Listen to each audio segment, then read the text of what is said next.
That's intellectually dishonest. No, the Quran is very carefully preserved. We find out about Muhammad by reading the Quran. From the dead. Pardon? I want 100% evidence that Jesus raised from the dead, because if you cannot give me that, then that makes the Bible incredible. Okay, let me show you why you're intellectually dishonest. Give me 100% evidence that your mom is not just fattening you up to drop arsenic in your tea when you go home for Christmas vacation. It is possible. You can't 100% prove that. Because I don't live with my mother. Of course I can't. She's not fattening me up. Then I'm sorry. Okay, if you're not going to see your mother for Christmas, obviously she won't be able to drop arsenic in your tea. But if you happen to see your mom for Christmas, can you give me 100% proof that she's not going to drop arsenic in your tea? No. All right, here's another one. Give me 100% proof that University of Illinois is going to give you a diploma on your day of graduation. Give me 100% proof that they didn't after I got it. Jesus died 2,000 years ago. I don't base my life on 100% truth. I'm sorry, he died through... If you're talking about something in the future, yes, you can give me 100% proof. I can't. But 2,000 years ago, I'm pretty sure that by now we would figure out if he rose from the dead or not. Ma'am, I don't base my life on 100% proof. Well, maybe that's your problem. Oh, you do? You base your life on 100% proof? Yes. Oh, really? That's why I'm skeptical of everything. Really? So that means you take a chemistry kit to the pharmacy, and when the pharmacist hands you that bottle of medicine, you chemically analyze it to make sure there's no poison in there, right? That's why I don't take Because unless you have medicine. 100% proof, you would never dare take that pill and put it in your mouth, because maybe the pharmacist put poison in there. Yes, I don't base it on 100%. Right, thank you. So don't tell me you base your life on 100% proof. You don't. I'm sorry. None of us do. It's not possible. You can't. The best bit of that was when she went, I base it on 100% proof. And then he's like, with the most, he's like, oh, really? Like, he's having an easy time. He's like, this is going to be easy. Cliffe goes full on in this clip. I absolutely love it. But I couldn't find the original clip. I don't know where it is. This is just like a YouTube short I've added. Because I don't know, I've honestly watched like all these videos, but I don't know how I've missed it. It must be in someone I somehow missed. I'm going to explain to you why we're not just an accident.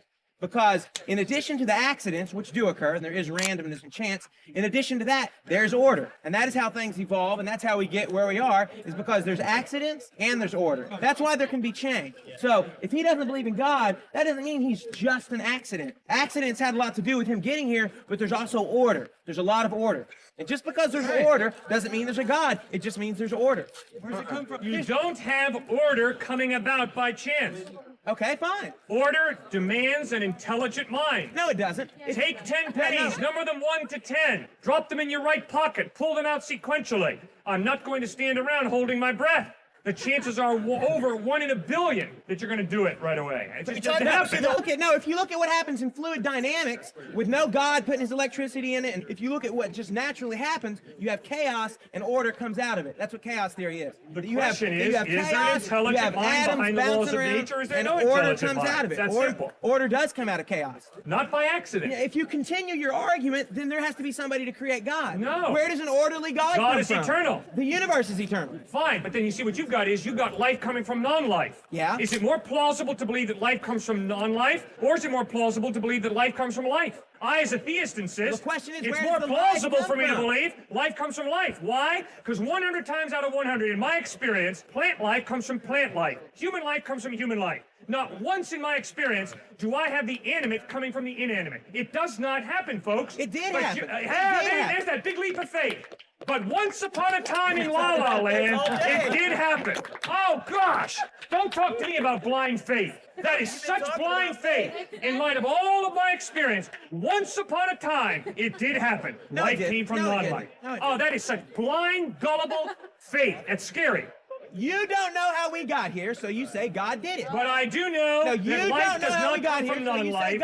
I do know that order does not come about by chance. Order does come about by chance. It happens all. It's been proven. Yeah. It happens with fluids. It happens in the clouds. It happens chaos. Talking about natural laws, sir. Yeah, natural law. Yeah. Well, obviously the issue we're debating is there an intelligent mind behind those natural laws? So or do those natural laws just come about by chance? Or did they? No, you're only giving 2 possibilities. Well, give me a third one. Okay. They came about by some other process. Not an intelligent mind. That's a joke. Good joke. Not an intelligent mind. Good joke.